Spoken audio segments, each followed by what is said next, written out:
Yun nga po bro eh. Yun ang minisis ko kayo kanina eh. Siguro, di mo nabasa yon. Nasabi ko na lumabas siya, mangaral.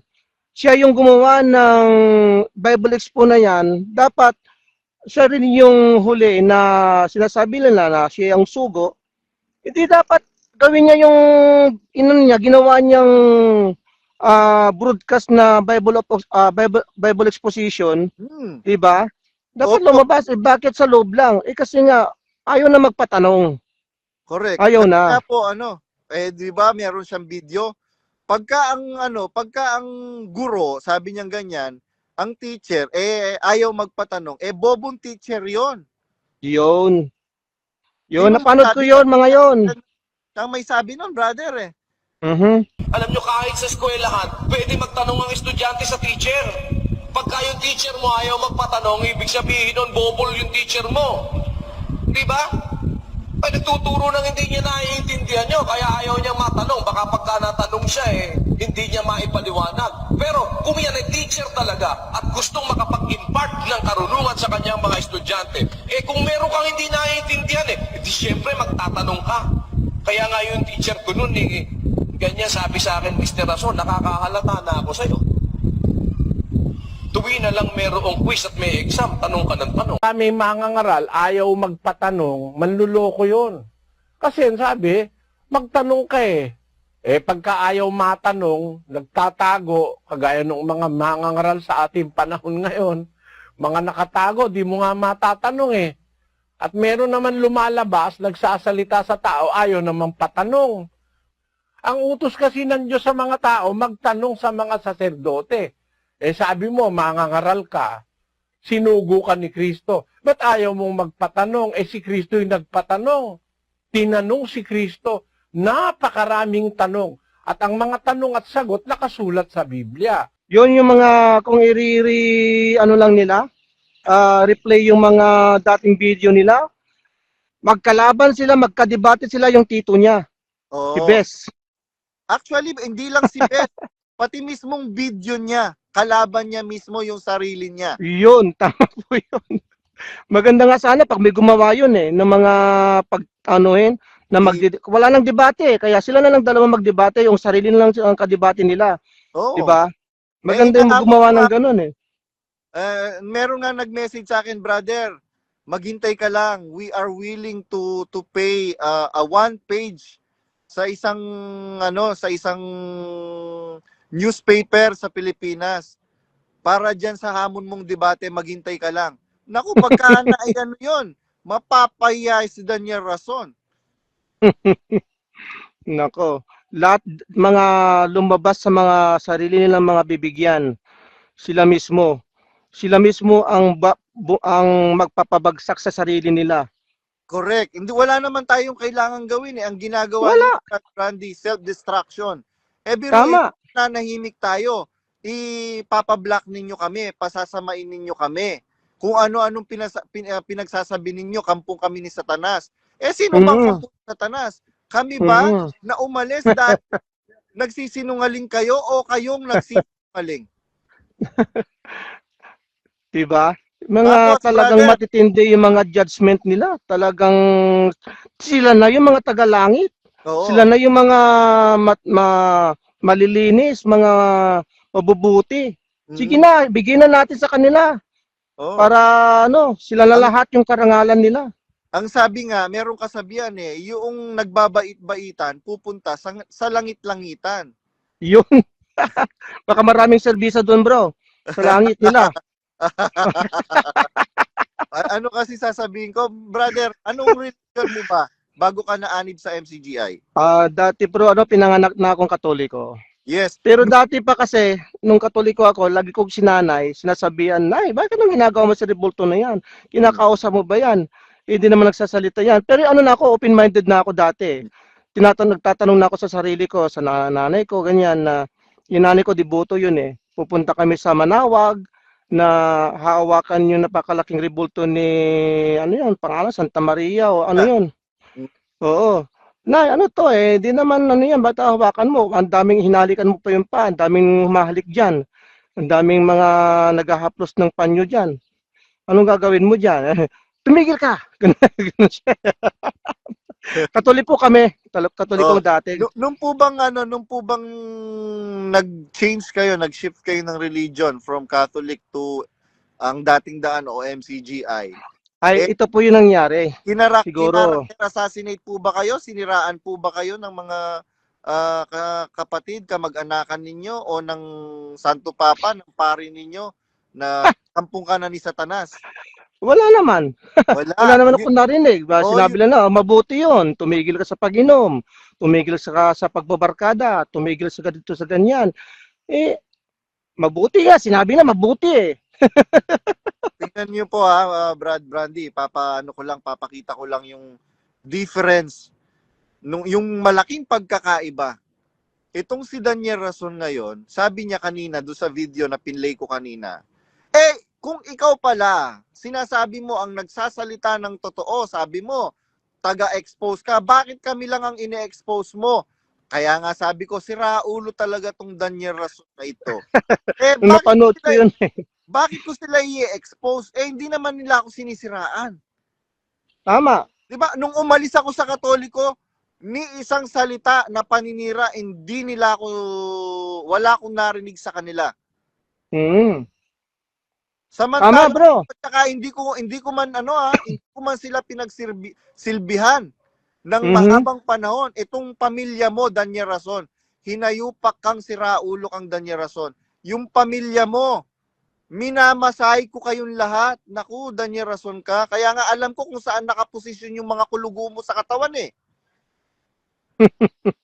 Kaya alam ko kung anong amoy ng mga hininga ninyo eh. Kung anong amoy ng mga paa ninyo eh. Bakit? Kasi nga pinagsilbihan ko kayo ng matagal na panahon. Ngayon, tama po. Biruin mo, nananahimik ako dito kung saan man akong bansa naroroon.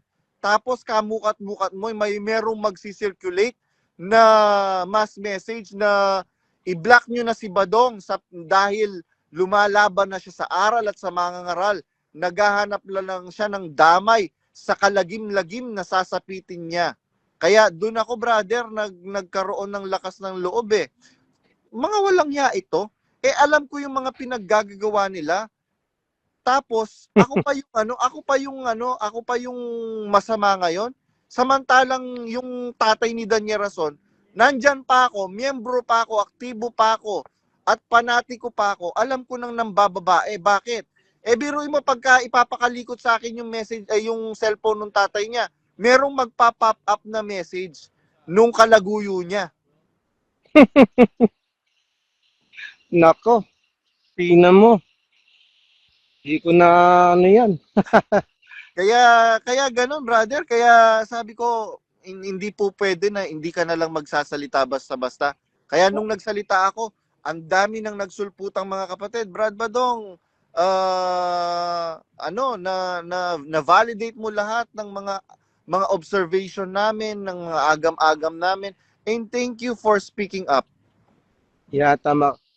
Alam mo bro, nung nag-exit kami na parang hindi pa ako makapaniwala kasi nga, mga nangyayari na ang dami ng mga kabulukan na lumalabas, mga naririnig sa mga kasama natin na umixit. Ikaw, dati pa nga pinablock ka nila sa amin lahat eh.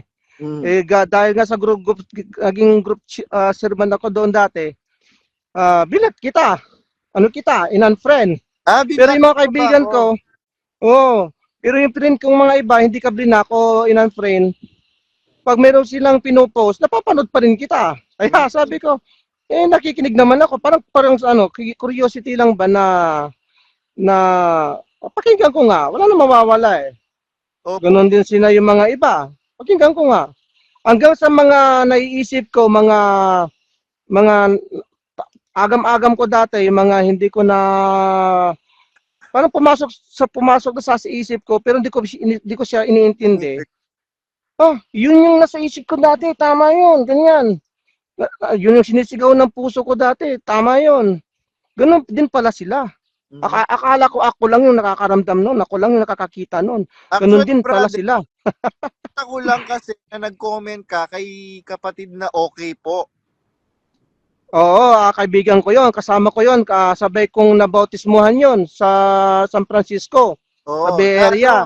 nakita ko yung comment mo, sabi ko parang exit na ba ito? Kaya parang nagkaroon ako ng idea, meron ding kasi si Brad okay po ba exit na din? Ano pa yun po bro? Di ko pa masabi ngayon pero hindi pa siya confirm. Pero ano siya, hindi na siya, no, kasi uli, nung SPBB, hindi na siya binigyan ng link. Mhm. Gusto na lang namin makinig, gusto lang naman niya makinig. Oo. Anong masama doon? Hindi binigyan, dinalaw. Tapos sabi nila, nagsusuri yung manggagawa daw na ganon. Sa susunod daw, bibigyan na. Ano yun? Mm. Nagmamalinis. Ano yun? Lilinisin mo yung sarili mong kalat. Oo. Yun, marami kayong pinag-uusapan na bagay-bagay tungkol yung mga nangyayari ngayon. At alam niya, aware siya lahat. Aware siya. Ayun brother, alam ko maraming makikinabang na naman dito sa video na to na pagsasalita mo. Biro nyo, mga kapatid, inuulit ko ito pong si kapatid na Brandy ay dati pong group servant dyan sa North California, USA. Mga kapatid, dati pong group servant pagka naging official ka sa ibang bansa, mga kapatid, ibig sabihin yan, ready ka sa financial war. Tama. At saka lagi kaming kinukulit dati na tawagan mo si Ganire, puntahan mo, text mo. Hindi po pumasagot ganyan.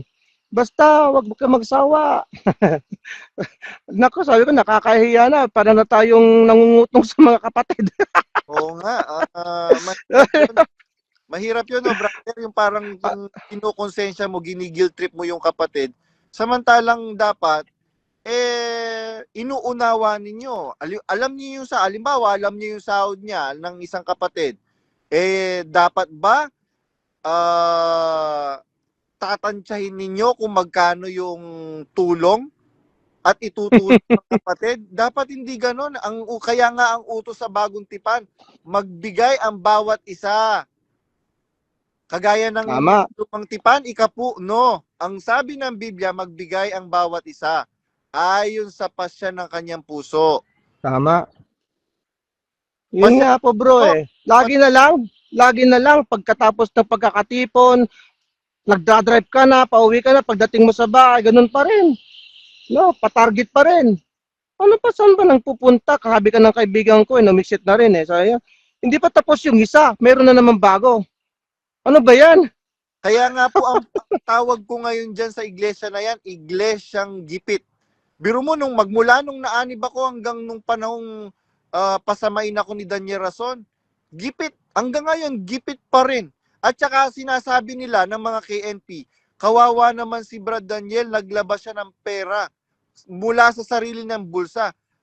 Nako. Bago pa kayo, dapat nga magpakita siya ng halimbawa sa kapatiran. Tama. Lead by example. Paano pang hindi magigipit, bro? Paano hindi magigipit? Reklamo ni Sani Catan. Lagi na lang daw umuhot-hot o yung nagre-request sa mga pulis. Paano hindi mauubos yung pera binibigay sa mga pulis? Ang dami mga kapatid ng mga pulobe. Ang dami mga kapatid na nangangailangan ng pera, kailangan ng kalinga. Bakit yung may mga cancer, yung mga may walang bahay, patayuan, isa-isa?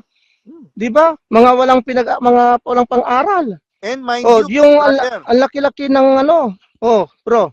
Mind you, brother, hindi naman po lumalapit ang mga kapulisan sa kanila. Sila po mismo ang nag-o-offer sa kapulisan. Bakit? In exchange of favor. Tama.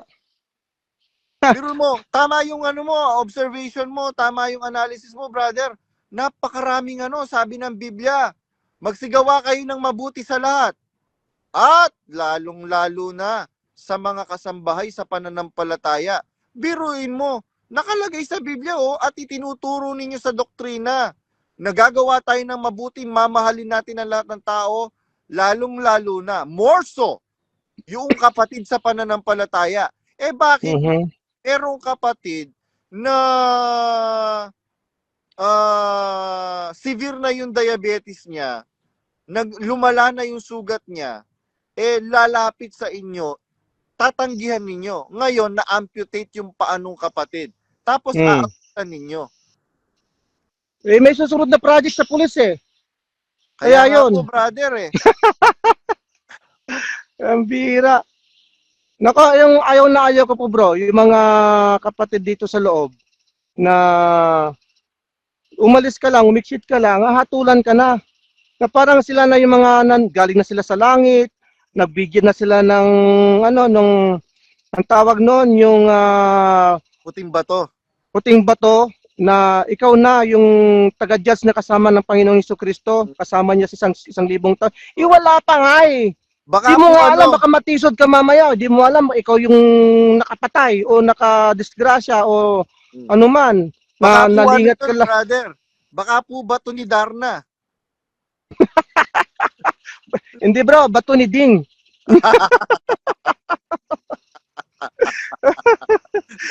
Sabi niya, kayo na, sige na, pambira. Makapag-judge man naman kayo, parang wala naman kayong inililihim. Opo, brother, hindi naman natin masisi yung mga kapatid kasi yun pinaniwala sila doon sa kasinungalingan eh. Kaya nga ako ngayon naiintindihan ko at pinipilit kong intindihin ng mga kapatid na ang babagsik po nila ngayon, brother, no? Nako, sabi ko sa iyo bro, ang sakit sa akala mo sila na yung mga nag-ano diyan na anak ko, tagapagmana ng langit. Nako, yan na lang natin.